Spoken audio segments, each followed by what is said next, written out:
Jim did his part in presenting all the facts of John Ripley's heroism. So thank you, Jim. The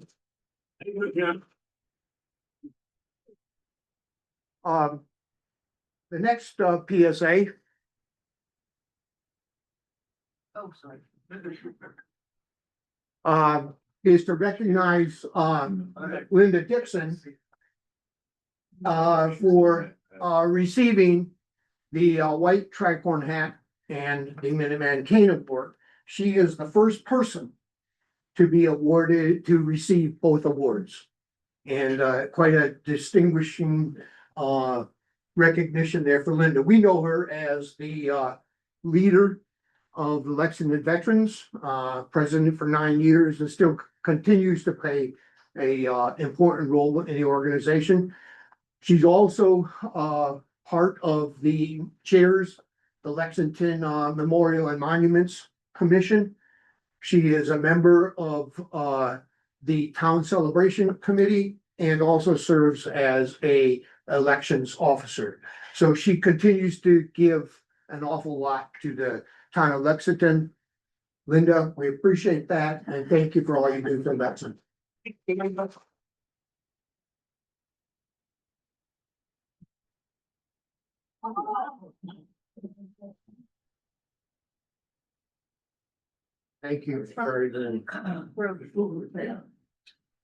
Okay. Our presentation today is Legacy of the Skies. A great, yes. Gresh. Transportation issue. Oh, all right. There is an issue. Thank you, Gresh. Before we get into that, one fourth public service announcement is that if any of you rode the bus up from the parking lot to the main hall here, it will not take you back down. Unfortunately, the bus has another commitment. One bus is broken and the other bus has to commit. So you'll have to walk back down. If anybody does want to ride or need a ride, we can certainly give you one in one of our POVs. So thank you very much. Gresh, thanks for reminding me. All right, so here we go now. Presentation today is Legacy of the Skies, a grandson's tribute to a legendary aviator. Doug Hall, through his family archives, military records, luck, and some meticulous research, discovered that his grandfather, Colonel James Goodwin Hall, a person who died before Doug was born, was a genuine hero in World War I and World War II. And outside of his military exploits, was also a kind of a Renaissance man, and that he was an aviation pioneer, adventurer, Wall Street broker, and entrepreneur. In his book, Doug Hall tells his grandfather's story. Doug is a freelance writer and holds an MA in Museum Studies from the University of London. His writing credits include extensive publications on music websites, primarily jazz reviews, and the production of a monthly podcast, Talk About Jazz with Doug Hall, where he interviews jazz musicians. He's an avid traveler, having lived abroad with extended residences in Europe and Asia. He lives in Waltham, Massachusetts, with his wife, Maywa Hall, who is an associate professor at the Harvard Medical School. Please welcome Doug Hall. Thank you. I want to make sure everybody can hear me all right. It sounds like the mic is working. Great, great. Well, thank you all for being here to have an interest in my being able to share the story of my grandfather's life. I do want to also make sure that I thank the Lexington Veterans Association for the invitation. The story really begins with understanding that I would not know my grandfather, which is not entirely unusual in anybody's family circumstance, except that there was such an amazing story to find out about.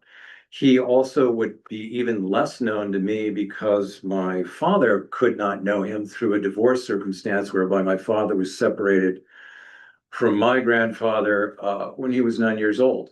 So I guess this was a mystery at first that caught my attention, interested in the bits and pieces I knew about his life. It went to a curiosity level where I requested his full military service record. And then when it arrived and it was about this thick, I knew that I had a story to tell. And so one, I guess, antidote or one epiphany would be what pushed me to tell the story, or aside from a personal interest. So I contacted a military historian who later became my editor, who was remarkable. And she said, well, why don't you just talk to this military librarian that I know and you can share a little information. So I sat across from him one afternoon and I condensed my grandfather's military life into one page somehow, handed it to him, and he looked at it and he read it and he looked at me and he said, you have a story to tell. And he said, the second part of this is you're probably the only one in your family that's going to tell this story. So you need to get to work. So there you are. So I got to work. 6 years later, I published my book, and I want to take you on that journey as I have gone on myself. Here to connect the dots between me and my grandfather, that is my father, Howard Hall, at 9 years old in the cockpit of my grandfather's seaplane in 1932 in San Diego. So therein is the lineage. This is a special photograph for our family because, in fact, it is the only photograph that we have of both of them together. So the story begins, and I guess I'm going to use bookends just so people can see the time lapse here. We're starting with my grandfather as a cadet in the School of Military Aeronautics in Princeton University in 1917. That's this bookend, starting here. We're going to go all the way to World War II in a shorter period of time than that takes. And he will be retiring at late 40s in 1945.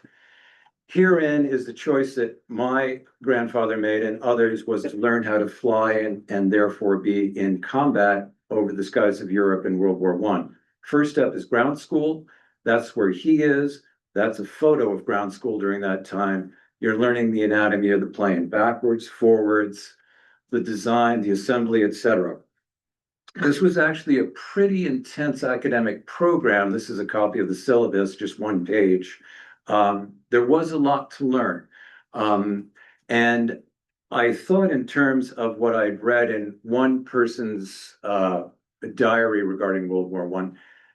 And he said that ground school, to pass ground school at this point, there was a motivator, a key motivator, and that was that trench warfare and the horrors of trench warfare was already readily understood by these young cadets. They're in the military now. If they failed out of ground school, they would not be flying. They would be deployed to the European theater. So that was a motivator at the time. Jumping to pilot school. Now, this is a very condensed program. My grandfather would learn how to fly at the Hazelhurst Field in Long Island, New York.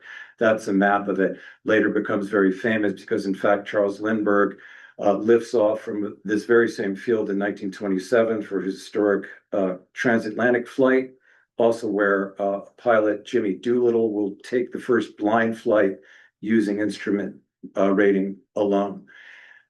Pilot training is going to be very condensed. This is a bird's eye view of what my grandfather would have seen over the airfield. You had an instructor with you for about 15, 20 hours. You were then soloing for about 15 hours, and then you were running cross-country runs of 6 to 7 hours apiece for another 10 hours. That was really it. And then you had to show the basic operations of, obviously, takeoff, landing, and you did have to stall the plane. You did have to go into a spin. So It was a challenging, compressed time for my grandfather and other students, knowing full well that they were going to be in the skies in combat in a relatively short period of time over Europe. This is the plane. This is the trainer. This was called the Jenny, named after a very famous early pioneer and plane designer, Glenn Curtis, who we'll talk about a little bit later, who my grandfather would work with. Understanding this plane is entirely made out of wood. It's held together by glue, some screws, there's cabling. This is not exactly a stable plane in the air. Nonetheless, this is the state of the art at this time. There is an instructor with what could be my grandfather sitting in the cockpit, ready to take their solo flight. And that is actually at Hazelhurst in 1917. There was some classroom time, but more focus on flying time. This particular picture shows an important bit of equipment that's being lectured about, which is the gunnery in that diagram up there behind the instructor. Again, you are going to be up in the sky with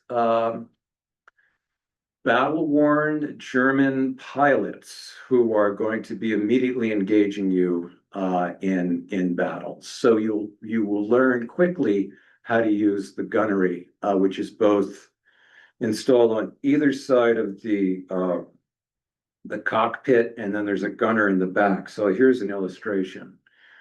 This is a fully equipped trainer plane, but this is basically what it would look like when you take off in Europe and go into the sky with the bomber pilot in front and the gunner in the back. We will go to war in 1917. Again, Europe has already been in war since 1914. That is my grandfather in what probably is the plane that he flew. He became a bomber pilot by selection by the French, and the French really were driving all aviation in Europe in the war at that time. He would be selected to fly in a plane very much like that one. This is actually the make and model of the plane that he would have flown. And the reason I know that is because the insignia there, the decal is a swan. So every one of the French squadron's planes had their own decal and insignia. This was Brigade 3. They advanced to double-digit numbers. So this is in effect the projectile, not a very large bomb, but from our standards, these are the projectile bombs. This grounds person is attaching to the bottom of the plane. My grandfather will be sitting in the cockpit up there. You can see the gunnery on the side, which he would want to reach for.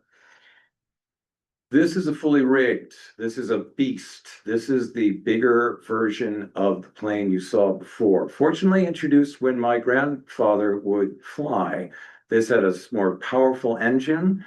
This had a stronger fuselage and a greater range, and probably a more sophisticated machine gun. He would later lead a squadron towards the end of the war. These are U.S., these are American pilots. His main experience would be in the sky with the French Brigade and with a French squadron.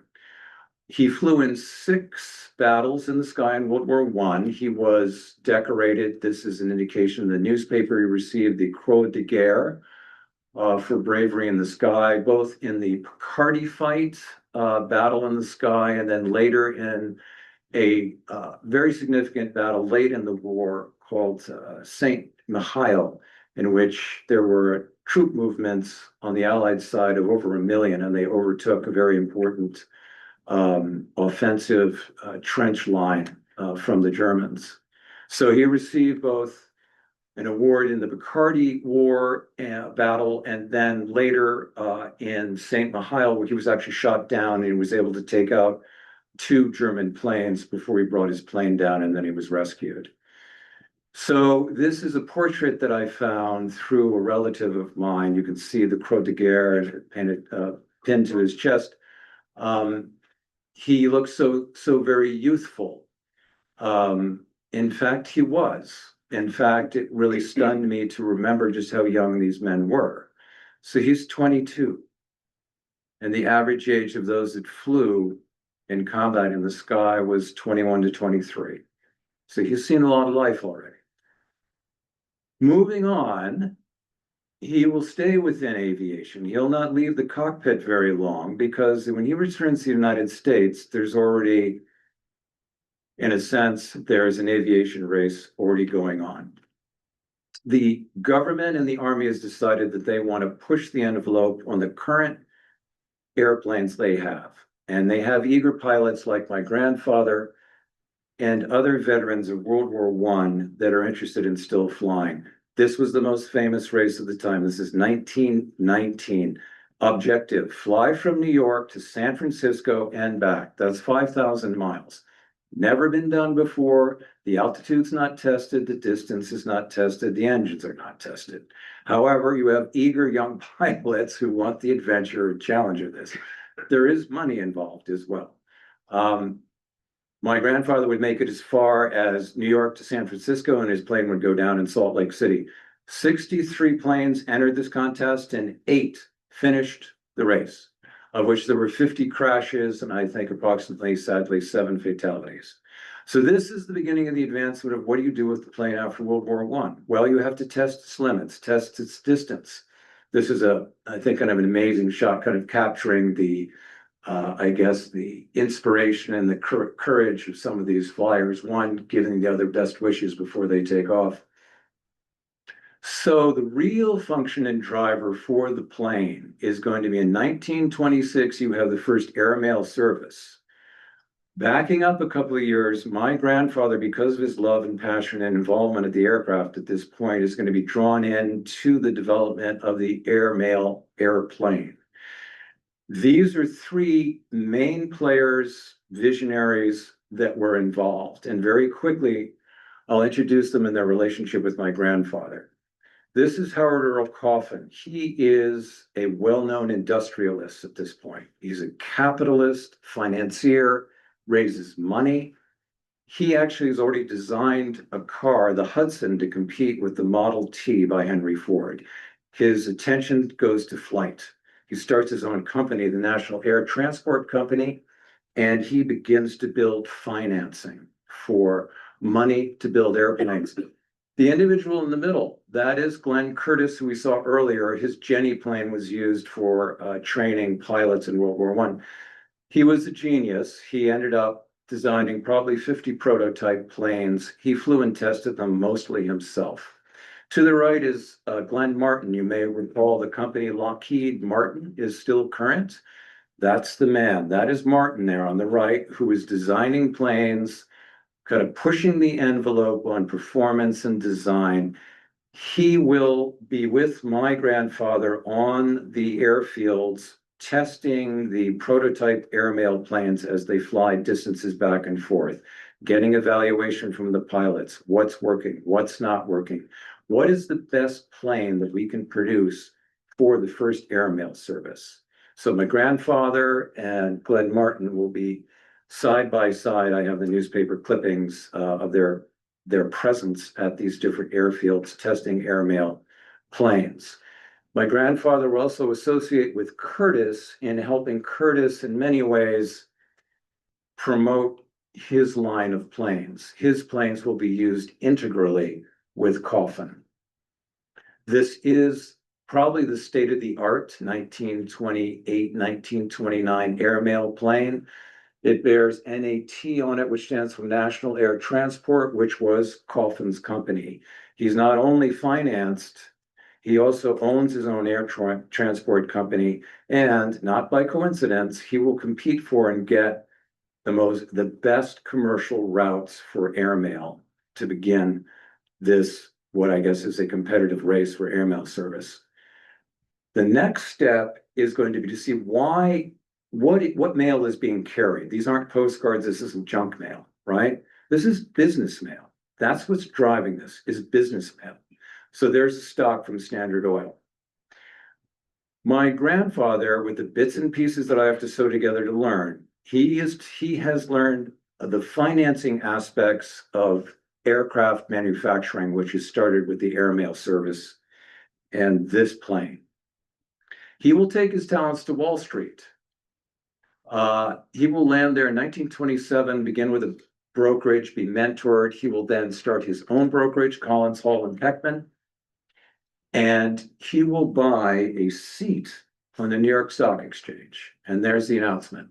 For an unheard of amount of money in that period of time, obviously he succeeded rather well in his understanding of financing in the aircraft manufacturing industry under Coffin.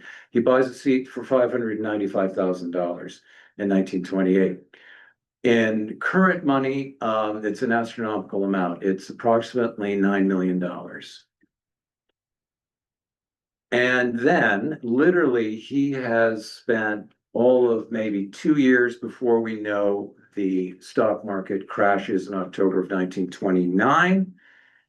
I don't have a reason or an explanation, but he does survive financially. At the same time that he's on Wall Street, the advancement of aviation has not stopped, and he's participating. What are we doing now? He's bought one of the fastest planes that he can find, the latest technology with retractable landing gear, with a flexion torque propeller. This plane goes about 250 miles an hour. So where is aviation heading? Aviation is now heading in the direction of what we now know as the development for commercial passenger air flight, which we take for granted that has always been around. Well, this is the beginning of it. And who's driving this? Oil companies, manufacturing companies, and entrepreneurs who are looking ahead and saying, viable commercial passenger use. This is the future of the airplane. So he's in the midst of this. That's him just two in from the back, standing up there with a smile. The person to the left is Jimmy Doolittle, who's one of the great flyers of the time, who will win the Bendix race, which this represents, where there's 15,000 money purse. They are basically competing for route to route, or as they call point to point. The interested parties, business parties, the oil companies, the manufacturers, and the entrepreneurs want to know, how long does it take to get from Chicago to New York? Give me your best time. Because that's the time I'm going to have to conceive of that a passenger is going to fly back and forth, back and forth. What's New York to Washington and back? So many flyers became household names. This man, Captain Frank Hawks, was the greatest flyer of his period. He flew, I think he broke 214 plus route-to-route records, and he flew in Europe as well. A former decorated pilot from World War I. My grandfather would end up competing in a couple of different routes with him, and generally the way it worked was you would literally finish competing on a route, in this case, flying from New York to Havana, and you would beat someone's time like Frank Hawks. He'd look at it in the newspaper or hear it on the radio and say, I'm getting up tomorrow morning, I'm getting in my plane, and I'm going to beat Hall's time. I'm not even going to wait 24 hours. So this was occurring all over major hubs of cities. At the same time, as my grandfather would not allow much dust to settle under his feet, he was directed in a political effort. And he became really a flying promotion for an anti-prohibition movement which was developing. And this organization was called the Crusaders. And you can see the decal obviously on the side of his plane. Here he has landed in Havana, and as a promotional stunt, he's having a martini with his co-pilot legally in Havana, Cuba. So he is going to take a political direction. He's going to fly representatives to conferences, to conventions, back and forth. He's going to be the, I guess you would call him the New York branch of the Crusaders. So a very active role. Though he did this without being paid, as I've read, as he stated, I do this out of a passion for flying and a passion for the cause. They take it to the top as they would. They are standing outside the White House in 1931, and that's my grandfather on the left. They have spoken with Herbert Hoover at the time, who is strictly against any repeal of prohibition, but nonetheless, they were pushing their cause.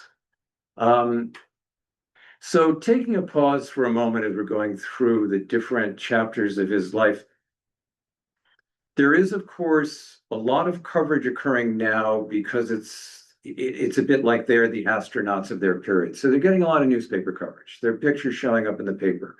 Audiences, our spectators are showing up in larger crowds at the takeoff areas, the landing areas, etc. And they're seen as glamorous, adventurous individuals who are living maybe a life of a playboy, possibly. The hard reality, of course, is that all these pilots are flying through dangerous circumstances. They're untested distances. There's weather to contend with. There's getting lost in bad weather and not finding your bearings again and a proper place to land your plane. There's potential for crash when the engine doesn't work. So in two instances, my grandfather escaped fate. So it was amazing for me to find and sort of visualize these two incidents that kind of speak to the larger danger of aviation at the time. He is here in a plane in 1928. So still this story, of which there'll be two, this is the first one. He is going to leave the East River in New York City to fly on a broker's errand to look at and inspect mines, gold mines in Canada, in Quebec. He will disappear. He'll be very late returning, and they will send out through Canadian government contacts, they will send out search parties which relate to these two telegrams to look for him. What has happened? They did get to see the mine. On the way back, they ran into a rainstorm. They had to land in the middle of nowhere. He was with his best friend, who was also a broker. They walked for 2 days through the mountains, crossing streams, and to a ranger station. They were saved at that point because there was actually a ranger at the station who gave them food and drink, gave them a canoe. They canoed back to this post in an unpronounceable name here in Quebec, Hudson Bay Post. And there's my grandfather, James G. Hall, and his best buddy, Enos Curtin, to the left with his hand on his shoulder, looking very relaxed and smiles on their faces. That outcome could have been very different. So there they are, and they will get back to his plane, refuel, and fly back to his life in brokerage world in Wall Street. So again, plucked from fate. A more tragic turn came later when he was flying for the Crusaders, the anti-prohibition group, as I mentioned, flying individuals to conventions. This is Peter Brady, well known at the time as a federal bank president in New York, also on a commission of aviation through the President of the United States, and an active labor leader. My grandfather will be taking him, or thought he would be taking him, to Detroit from Staten Island in New York. As I have a firsthand account in a newspaper of my grandfather being interviewed after this crash, he said, I lifted off, I was at 1,500 feet, the plane shuddered so violently, I knew that it was going to fall from the sky. I told Brady, hop out the cockpit and pull your parachute, and I do the same. He lives. Brady unfortunately does not, and his plane dovetails and into Staten Island neighborhood and hits a home and sets it on fire, and sadly the occupant is killed. So these are two rather amazing events, sadly because of the death involved, but he will walk away from both of them. I would say he takes a deep breath at this point in his life. He is still working in New York. He will fall in love with and marry this woman over a period of a year's courtship. Her name is Anne Burnett. She has actually become, at this point, the heir to an enormous ranch and cattle ranch and property fortune in Fort Worth, Texas. Quite a role change. He is now out of his business suit. He's in his cowboy hat with Wrangler pants and horse. They are at the ranch, and they are going to be pursuing a business proposition together. In the meantime, they're going to have a child, and this is a joy in his life. This is Annie. They will together decide to pursue promoting this horse, which is the American racehorse, to become accepted in the Jockey Club, which is the club that you had to belong to if you had a pedigree horse to race. So he was obviously filling his role, as wouldn't be a surprise, marketing, networking, promotion, holding promotional dinners, etc. She was on the breeding side. Anne Burnett understood bloodlines. She understood breeding. She understood pedigree. So they were a team for a period of almost 10 years. Suddenly we're back to war again. 1941, of course, Pearl Harbor. My grandfather is actually going to be asked to come back to Washington because of his flying skills, ability, notoriety, etc., and background in aviation. He's going to suddenly be tasked with the development of photo reconnaissance, which some of you may already know. So it's taking photographs from a plane of the enemy site on the ground, be it an airport or a bridge, etc. Not been used terribly much yet, but he has been tasked with advancing it. The upper levels of the Army administration at that time have asked him to train and produce a squadron-ready group of rookies within about 8 months, send them to Europe so that we can get them airborne over German-occupied Europe. Not a small task. This is what the photograph actually looks like. This is after a bombing run, and I should mention more importantly that his photo reconnaissance group, the 13th Squadron, is supporting the mighty 8th, the 8th Air Force bombing fleet. And they're also, not only is photo reconnaissance identifying potential targets, they need to fly over after the bombing to show the level of damage done. He was a hands-on major, later colonel as he advances. He was close with his officers. I have letters from some of these officers who are now dead, but the letters are very meaningful and very open. They talk about how he helped guide them. They were really young, obviously, and inexperienced. He was seen as a father figure in many ways because he was seen as an old man. He was 43 and they were in their early 20s.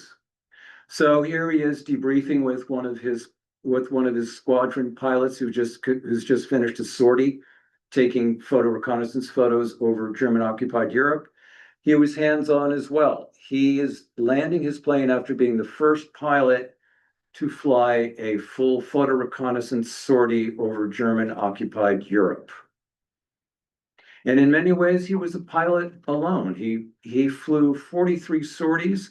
Here, he's being debriefed by an executive officer after flying a sortie run over German-occupied Europe. And the name of his plane, Dim View, their decal is the cat with a camera.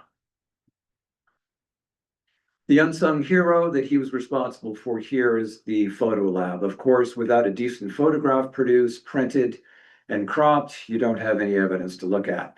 These individuals in the photo labs ran 24/7. He was constantly challenging them to overcome issues of problems. The negatives warped at high elevation. There were other photographic issues they overcame. So in effect, the final result is this individual working the photo lab is piecing this mosaic together that is going to show actually the detail of targets that then the mighty 8th Bombing Air Force is going to head out on to the following morning and bomb. Happiest in the plane, there's a big smile. In many ways, I think he led by example. This is the photo reconnaissance plane itself. It still remains a converted Lockheed Lightning P-38, and it's now called an F-5. But the importance is this. All the gunnery has been removed. It is now a faster plane and it can fly at a higher altitude. However, it's defenseless. The gunnery that might have been in the front nose of that plane is gone. That's where all the cameras are housed that are taking the photographs. So in many ways, these photo reconnaissance pilots not getting necessarily, I guess the word would be glory of a combat pilot, they are defenseless in the sky.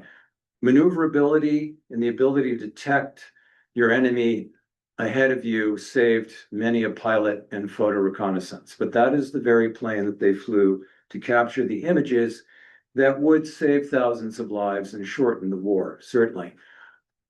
My grandfather in 1943 would receive his final promotion to colonel, and he would be tasked with being the director of photo reconnaissance. This stage in the war, the Allied chiefs of staff are looking at the eventual invasion of Europe as we know today. He's been tasked with photographing and mapping the coast of Normandy in France in preparation for D-Day. That will be his largest task, his greatest responsibility, and that'll consume his focus. In many ways, he was also promoting the results and the success of photo reconnaissance. He was called upon to speak to the public, to speak to other military departments. He always remembered to feed back to his squadron pilots that they were not forgotten just because they were less, quote unquote, heroic, that the chiefs of staff knew very well that the targeted photography and documentation that they brought back was key to shortening the war and key to giving the Allies a significant advantage in the air. Here is an actual photo. This is actually not even as detailed as it would look. It would be sharper than that. You can almost make out two ships up here in that harbor area. Very valuable targeting information. And there's a squadron underway and their photo reconnaissance planes over Europe. He was also a family man, as we saw earlier when he was with Ann Burnett in Texas as a rancher pursuing the American quarter horse as a pedigree racehorse. And he was able to come to his airfields towards the end of the war and spend some time with him. He wrote her constantly and clearly missed her very much.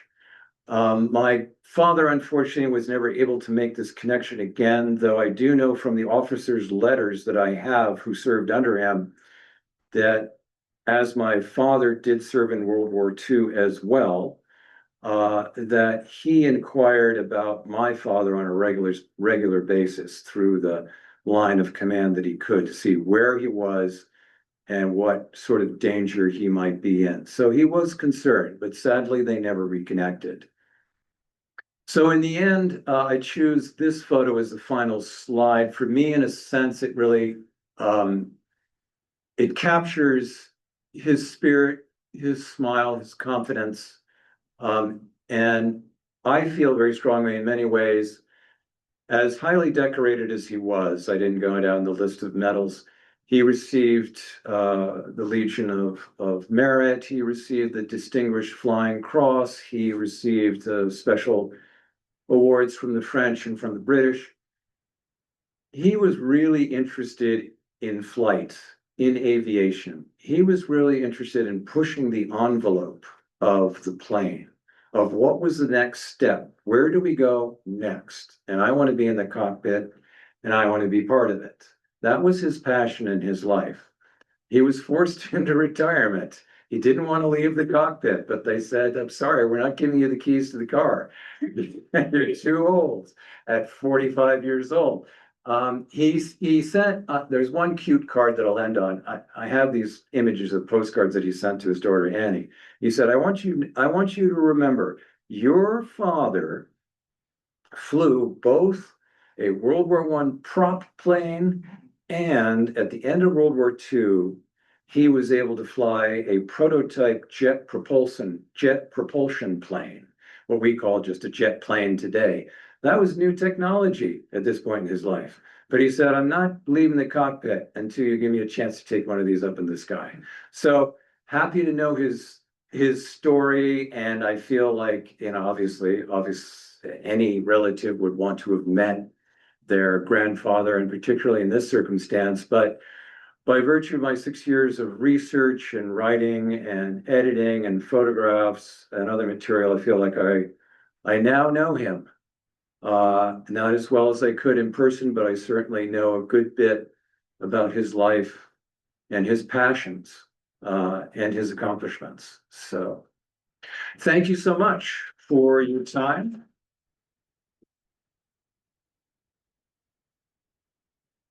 And I'm certainly open to any questions and certainly open to talking to anybody individually after the presentation. So just, Sure. before we go to Q&A, let's, have the raffle. Grish, do you have the books there and the tickets? We're gonna raffle all three books, Right. and then you guys could be thinking of your questions, and, then we'll order that. Found it. All right, pull out your tickets. You gonna pick them, Linda? All right. Okay, first one. It is 255127. All right.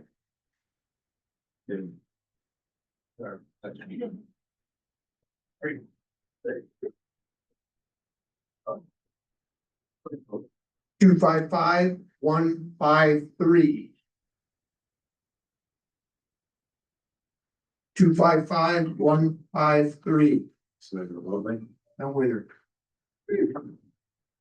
Okay. Moving right on.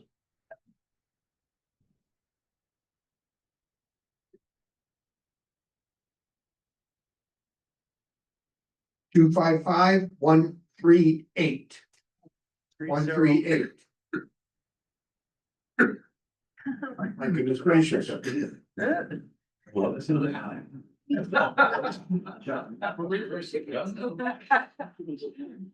somebody's a winner.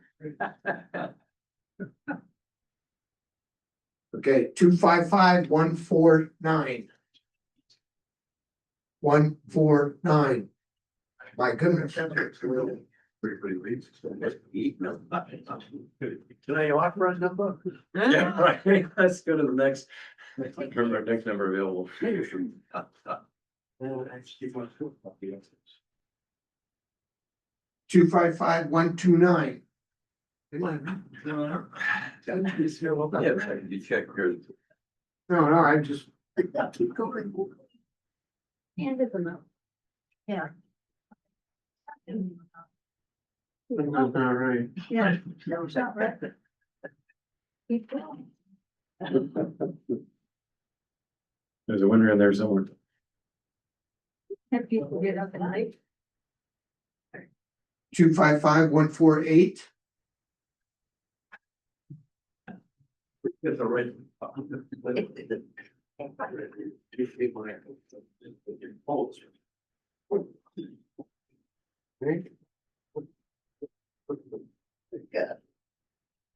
All right, somebody else pick up. Maybe we got the wrong pick. You probably won twice.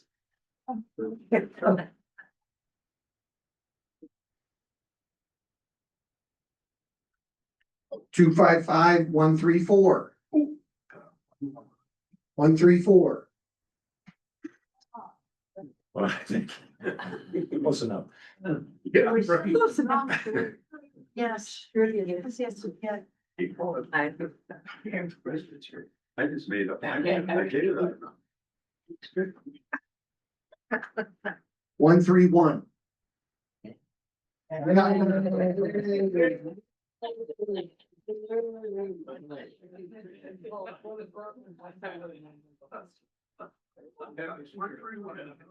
One more, Linda, one more. Have somebody back there pick it. Change the time. Can I use my own? There you go. Here we go.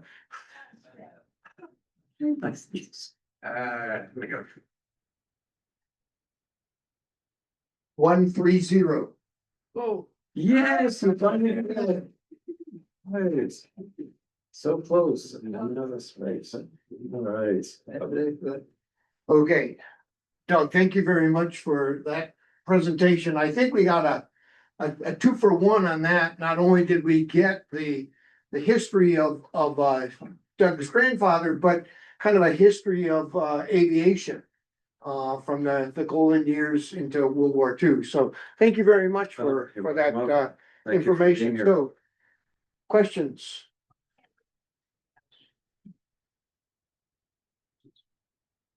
Doug, that was just great. Oh, thank you. Personal for me. Thank you. My uncle was very active at the tail end of World War II, but Korean Hold War. it up for Okay. it.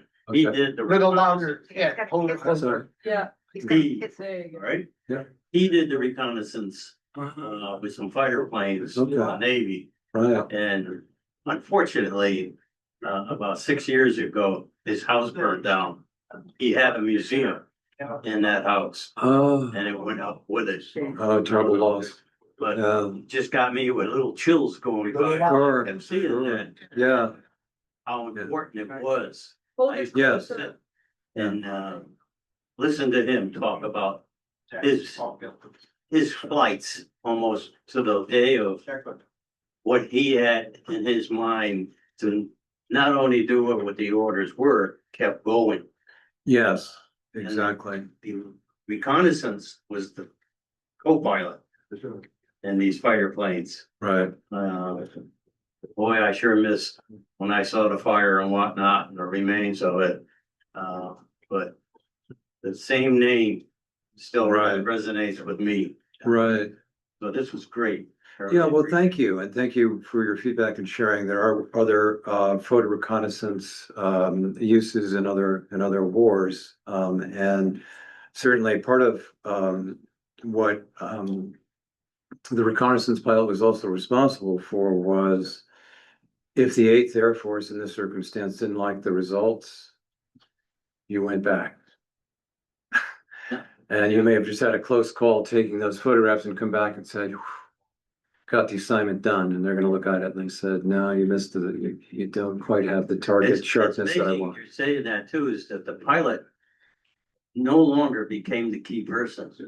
It was the guy with the camera. Well, it's automated, but I mean, the pilot is there and the camera is set so that the rigging is through instrumentation. So it's being taken. So he's guiding the plane Mhm. and the photographs are occurring almost automatically at that stage. Yeah. But thanks for sharing. Oh, a lot to Appreciate talk it. about. That was, Questions? the first of what. Thank you. What'd your father do after, or grandfather do after the war?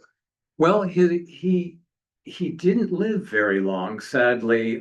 He left, he would die 7 years after the end of the war in 45. So he had a short period of time. He remarried, fell in love again. He was involved in aviation once more with corporations. But unfortunately, the trail goes cold. He will die in 1952 in New York City, having remarried and socially active. And he will be 56 years old. He'll be a young man. But I don't have a trail that I wish I did. I only have a photograph of him with his third wife. I have the address of where he lived in Manhattan. I have one article that I could find that relates to him being an advisor to an aviation company. But he literally will only live 7 years after he retires from World War II. Next question. What killed him? Oh, he had a heart attack. I write about, I guess, this aspect being that he really lived an incredibly full life. And beyond the measurement of his age, just amazed me. Of course, part of this journey was the total surprise as I unraveled the next chapter in his life. And though had he lived longer, then he might have met some of his grandchildren. But he certainly had led a very full life at 55, 56 years old. Okay. You're welcome. So thank you all for your interest and. Let me ask you, Sure. this is off the wall. No, that's all right. I came across a trivia question. Sure. I play trivia. That, no surprise, the United States has more airports than any other country Okay. in the world, right? Okay. Probably if aviation planners had to do it all over again, Hmm. they would relocate some of the airports. They would get rid of some and bring in some. So, and probably there were more routes being flown after all of the decisions were made about Yeah. where to put everything. Right. 'Cause you Uh, couldn't fly the same distance, you had to fly shorter distances, so it was all those hubs everywhere. But Yeah. it was impossible to make these improved decisions because the physical plant was already there, Right. right? I mean, Yeah. I don't know if there's anything more you want to say about that, but Well, I mean, I don't know more about the aviation development history, but certainly, as you said, many of these small airfields just disappeared. It's like a railroad track going around a town. Basically, the big hubs are the ones that survived. The major city hubs is where all the money got poured into for the development of the building the plane, the airport structure, all of that. And then once commercial passenger industry started, you didn't land in, the cornfield where the old airfield was for one of the stops on those transatlantic flights. I mean, they literally were stopping anywhere there was a flat piece of land, that could call that an airfield. So, as you say, that all disappeared with competition in commercial passenger industry. Yeah. So, but thanks for asking. Now, I'm very interested in your comment, just having recently done some reading about this, many of those airports apparently were part of a huge training effort to train pilots in World War II. Yes. Since we were starting from scratch. And many That's of them right. weren't really ever intended to become commercial hubs or anything. Right. For example, Fort Devens, they've got a beautiful runway out there and they have flea markets out there now. They Yeah. have a lot more airports than they ever needed once the training was done. Right. Yeah, absolutely. Yeah. you always learn something when you come to the Lexington Veterans. Okay. Bill, you have- Outstanding presentation. Thank you. I'm just thinking, when they say you have to go back. Imagine how difficult it is to know that you're over the target that you want. Everything probably looks alike. But then Yeah. go to this is not the Yeah. target, go back. Right. Or it's not quite in focus the way I wanted because you shot it through clouds. So you have to go back. Damn clouds. So their task wasn't over until the Mighty Eight said, that's the photograph we want. So And it just, I'm amazed at the level of photography, just the whole issue. I am too. I don't understand how we evolved to such a sophisticated level where you have an automatic photographic mechanism in the nose of a plane that somehow manages to capture an absolutely distinct, detailed, sharp photograph, thousands of feet down, and you're traveling at this speed, and you've got turbulence, and you've got weather, and you come out with these photographs that I looked at length, and the technology is beyond me. When you're taking a photograph, someone a portrait, you say, don't move. Exactly right. So, I mean, and that's part of the mother, what mother of invention, right? I mean, they tasked my grandfather and that unsung group of photo lab individuals who are working 24/7 and saying, if anything breaks down in the photo process, you fix it, find a way, because we have to have that photograph tomorrow because the 8th is going to fly that mission, but no pressure. Right. I don't understand the technology either, how it is so much more advanced than I thought it would be when I saw the actual photo reconnaissance photographs. But there you are. What are you researching now? Did your research on your grandfather lead you to want to pursue other questions, or. Yeah, I think it does. His was so, his researching his life was so rich with what his accomplishments in life and this whole period of time of aviation. It's very hard to move on. But I'm giving myself a pause, but I think when you write a book, you kind of get the bug. When that bug hits you again is just after the publication of your book, and you suddenly have this lapse of time and say, hey, there's something else I want to research. I haven't decided what that will be yet, but it may relate to that area. So, but thank you. I know a guy that would look at children's books for a lead and then stop, take that. Yeah, well, anything can give you a prompt, certainly. Yeah. Yeah, I gotta repeat what I said. sure. I knew a guy who did his talks by looking at children's books and then exploding the information out to something more serious. Yes. Well, I know that my sister's here, Hannah Hall, and that we have a grandfather on my mother's side who became a doctor. He started out in the farm fields of Illinois. I don't know, a child of many on the farm, and he's the one that left the farm, went forward in World War I, and pursued a doctor's degree, and ended up working at one of the Fort hospitals when troops were coming back with Camp Sherman. Troops were coming back with the influenza. And he became a doctor an ear, nose, and throat doctor at the Cincinnati Hospital in Ohio. So there's a story there. So who knows? I'm sorry, Hannah, that we should recognize Hannah's Doug's sister, Hannah. So I have somebody from my family joining me. Thank you. Hannah Hall.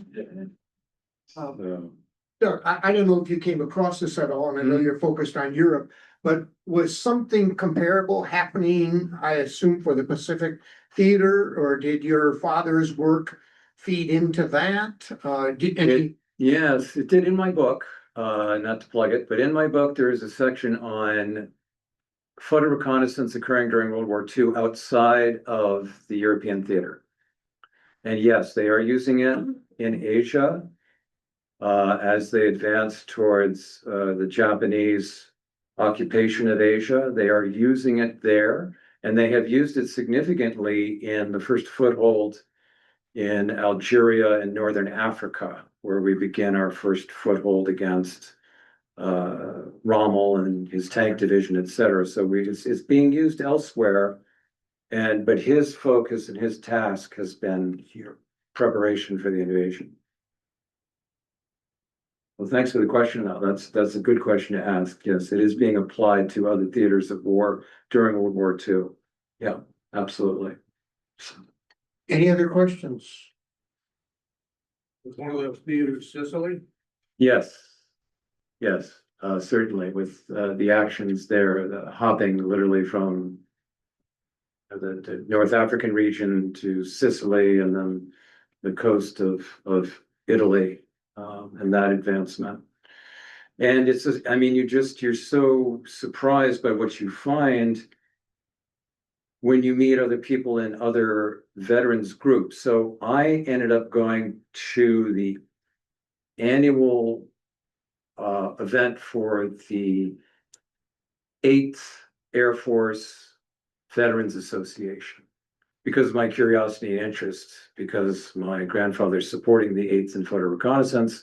I went there and there were 250 people there, and they had speakers. And during the social hour, I introduced myself to a couple of people, and somebody had a father who was in photo reconnaissance. He was older than me. And he told me a different story. And it was just kind of an amazing connection. And then he took me up to his hotel room and he brought all these photographs, all these photo reconnaissance photographs. And he was building his inventory to write a book. And yet he showed me a different airplane that was used for taking photo reconnaissance planes in a different part of the war theater. And he talked about his father's involvement.